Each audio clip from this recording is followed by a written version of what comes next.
Pripyat, 26 de abril de 1986.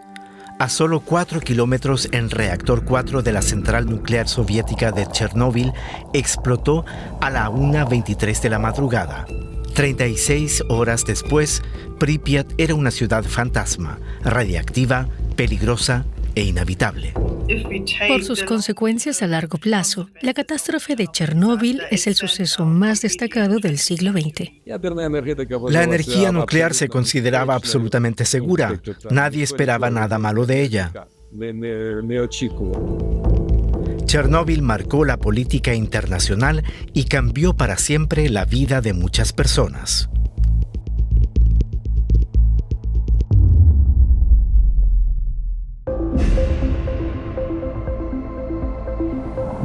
Durante una prueba nocturna de seguridad en el reactor 4, errores de los operadores y graves defectos de diseño en el reactor provocaron el peor de los desastres. 2 explosiones arrancaron la pesada placa de cubierta, dejando el núcleo al descubierto. El grafito se incendió y ardió durante 10 días, expulsando material radiactivo a miles de metros de altura. Los niños jugaban, el sol brillaba y oímos que se había declarado un incendio en Chernóbil, cerca de nuestra casa. Los camiones de bomberos llegaron rápidamente al lugar del accidente, pero el grafito en llamas no se puede extinguir con agua. Un día después llegaron helicópteros que lanzaron dolomita, boro, plomo, arena y arcilla. Aún así, el fuego ardió durante 10 días, liberando grandes cantidades de radiactividad, incluidos isótopos de vida promedio larga como el cesio-137. Como resultado, la contaminación de Chernóbil fue unas 900 veces mayor que la causada por la bomba atómica de Hiroshima. La población apenas recibió información, si es que recibió alguna. Esa es la triste realidad de Chernóbil. Se tardó 36 horas en evacuar a la gente de la ciudad más cercana, Pripyat, y de los alrededores de la central nuclear. El 27 de abril, los 49.000 habitantes de Pripyat dejaron la ciudad en autobuses. Fue la última vez que vieron su hogar, aunque todavía no lo sabían. Kiev está a solo 140 kilómetros de Chernóbil. Allí vivía Galina Bochko en aquel momento. Fuimos a trabajar como de costumbre. No habían dicho nada.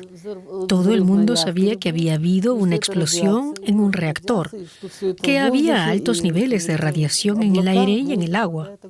El subdirector del departamento, que era un líder del partido, recorrió las salas diciendo: «Camaradas, que no cunde el pánico. Sigan trabajando, todo se arreglará». Recién 48 horas después, los informativos soviéticos mencionaron un accidente. No se habló de catástrofe, no se avisó a la población. El 1 de mayo era una fecha importante en la Unión Soviética, el Día de los Trabajadores. Llevábamos flores, banderas y pancartas. Salimos a la calle principal, pasamos por delante de las tribunas, saludamos y felicitamos a la gente. Luego fuimos al parque como de costumbre, pero con cierta sensación de cautela. Se notaba que había tensión. No podíamos celebrarlo de verdad. Sabíamos que había pasado algo, pero aún no entendíamos el peligro. Poco después, el gobierno soviético amplió la zona de exclusión a un radio de 30 kilómetros. Evacuó a decenas de miles de personas más, pero lo ocultó. El presidente de la Unión Soviética, Mikhail Gorbachev, no hizo ninguna declaración pública sobre Chernóbil hasta el 14 de mayo.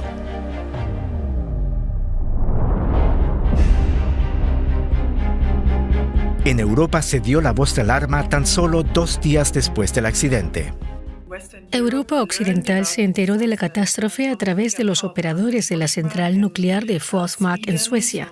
Fueron los primeros en registrar una radioactividad inusualmente alta en el aire y no tardaron en comprender que procedía de la Unión Soviética. A continuación, informaron a los demás países europeos.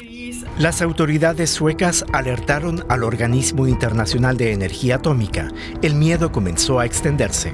La radiactividad se expandió a Bielorrusia, los países bálticos y el norte de Europa, luego a Polonia, Alemania y el norte de Italia, de allí a los Balcanes y Turquía. Con la lluvia, se disparaba el nivel de contaminación del suelo. En Alemania se cerraron algunos parques infantiles. Se ordenó retirar de los negocios alimentos contaminados, incluida la leche, y la gente almacenaba comprimidos de yodo.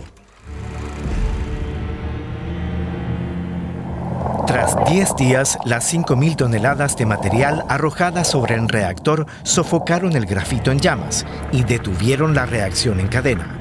En ese momento, la radiactividad era muy elevada. Los primeros grupos de trabajadores de emergencia, conocidos como liquidadores, se desplegaron en turnos cortos para minimizar el riesgo que corrían. Pero de los 600 que trabajaron el primer día, 134 desarrollaron el síndrome de irradiación aguda. Sergei Mirny regresa al emplazamiento de la antigua central, abandonado desde hace décadas.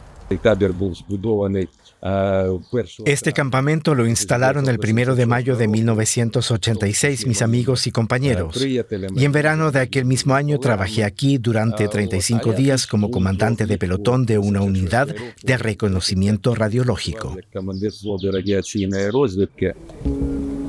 Su salud no se vio afectada. Estuvo en la zona cuando el incendio del grafito ya estaba casi extinguido. En esa fase, los liquidadores descontaminaron la zona alrededor del reactor. Cavaron, limpiaron y retiraron escombros y demolieron edificios contaminados. Por eso, la exposición a dosis muy altas de radiación aún no era frecuente. Su unidad midió los niveles de radiación y cartografió la zona. Resultaba que las ridículas mediciones que habíamos traído significaban que se transcribirían en tablas por la tarde en el cuartel general del ejército y por la mañana estarían sobre la mesa en la comisión gubernamental. Entonces examinarían las cifras y decidirían por unanimidad evacuar este pueblo. No podíamos hacer nada más que imaginar el revuelo y el griterío que se armaría al día siguiente cuando tomaran la decisión. Y de hecho, esa fue una parte importante del trauma psicológico que sufrí a causa de Chernóbil. Mientras limpiaban, construyeron una cubierta protectora alrededor del reactor 4. La construcción terminó a finales de noviembre. El reactor dañado quedó sellado y temporalmente asegurado. Entre 2010 y 2016, un consorcio internacional armó una nueva estructura de contención de acero. Se diseñó para proteger al reactor durante 100 años. Pero con la guerra en Ucrania, la zona de exclusión es zona de guerra. Un dron impactó contra la cubierta protectora y los repetidos cortes de electricidad hacen peligrar los sistemas de monitorización.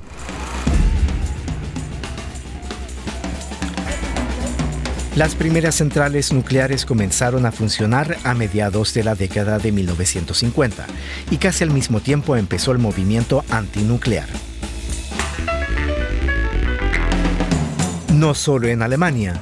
Las protestas empezaron a sucederse en todas partes. En Alemania Occidental, el movimiento alcanzó su punto álgido tras el accidente de Chernóbil. Alrededor de 2/3 de la población se oponía a la energía nuclear.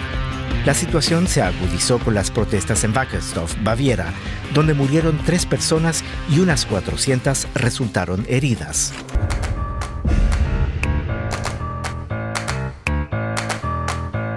Chernóbil dejó un legado duradero. Los italianos se posicionaron contra la energía nuclear. En 1990 se cerró la última central del país. Y en Alemania se celebró una conferencia tras otra.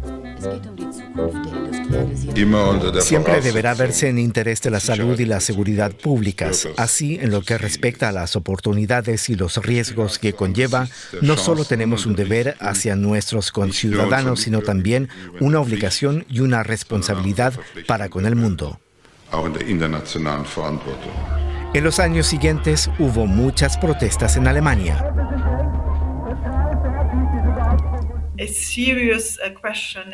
Fue un profundo cuestionamiento del uso de la energía nuclear, de esta tecnología de alto riesgo.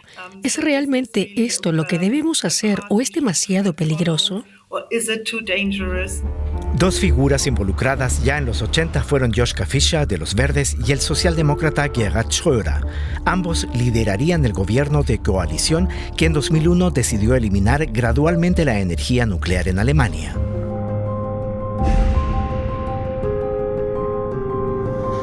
Múltiples conflictos, las guerras en Ucrania y Oriente Medio provocan nuevas crisis energéticas. Han vuelto las voces a favor de la energía nuclear. De repente, parece otra vez una solución limpia y fiable, y se olvidan de las lecciones de Chernóbil. En Chernóbil, la naturaleza se reapodera de la zona de exclusión abandonada, pero es una naturaleza contaminada por la radiación, y la gente sigue intentando dar sentido a lo que vivió aquí. Aquel desastre se extiende hasta hoy. Para ellos es un problema cotidiano con el que tienen que lidiar y convivir, y que tiene consecuencias para su salud. Es evidente que no ha terminado y pasará mucho tiempo antes de que podamos decir, ya podemos cerrar este capítulo. ¿Y es que acaso se podrá cerrar alguna vez el capítulo de Chernóbil?